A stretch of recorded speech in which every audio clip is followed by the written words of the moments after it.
Na mužce střelci tihle zbabělci na tebe vytáhnou pistoli. Nebo cokoliv i nůž, když si v gavu, tak tuž, že něco stát se může. V tom zmatku ti těžko někdo pomůže, tak rychle utíkej od muže. Nebo od ženy, hlavně ať nejsou naše děti nikdy ohroženy. A když budeš zraněný, tak aspoň budeš vědět, že jsou zachráněný. Můžeš se i schovat, ale ruku na srdce, chlap by se měl zachovat jako hrdina, co neune před ránou, když začne osud čarovat. Vím, každý ten strach a stres dneska jen tak lehce nedá. Proto cebeta, teď a tady ty správný a silný chlapy hledá. Vím, že máte taky svý vlastní rodiny a milovaný lidi, ale když se něco děje, tak hodiny tikají a Bůh to vidí. Vteřiny viny a viny, kdo za to může v téhle těžký chvíli, když ruka se třese a zbývají nám jenom poslední síly. Hrdinům vzdávám hold za odvahu, co v srdci navždy nosí. Když naděje umírá a nikdo už o milost náhlas neprosí.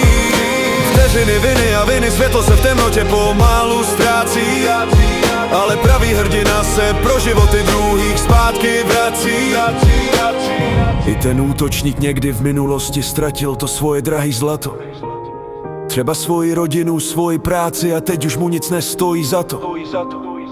Život se mu pod rukama vytrácí jako písek suchý dlani, a on nevidí cestu ven, tak hledá únik v tomhle krutým lhaní. Vím toho, ale neospravedlně k tomuhle hroznýmu činu, ale aspoň z půly pro dobrou vůli mu tolik nedávám tu vinu. Protože bolest plodí další bolest a kruh se jen dál točí. Vidím tu prázdnotu a nekonečnej smutek v jeho cizích očích. Vzdávám hold všem hrdinům a hrdinkám, co tam venku stojí. Děkuji, že naše životy chráníte v každým krutým boji. Vteřiny viny a viny, kdo za to může v téhle těžký chvíli, když ruka se třese a zbývají nám jenom poslední síly. Hrdinům vzdávám hold za odvahu, co v srdci navždy nosí. Když naděje umírá a nikdo už o milost náhlas neprosí. Vteřiny viny a viny, světlo se v temnotě pomalu ztrácí, ale pravý hrdina se pro životy druhých zpátky vrací. Děkuji, že naše životy jsou s vámi v bezpečí a míru. Každý hrdina v sobě nese tu nejsilnější lidskou víru.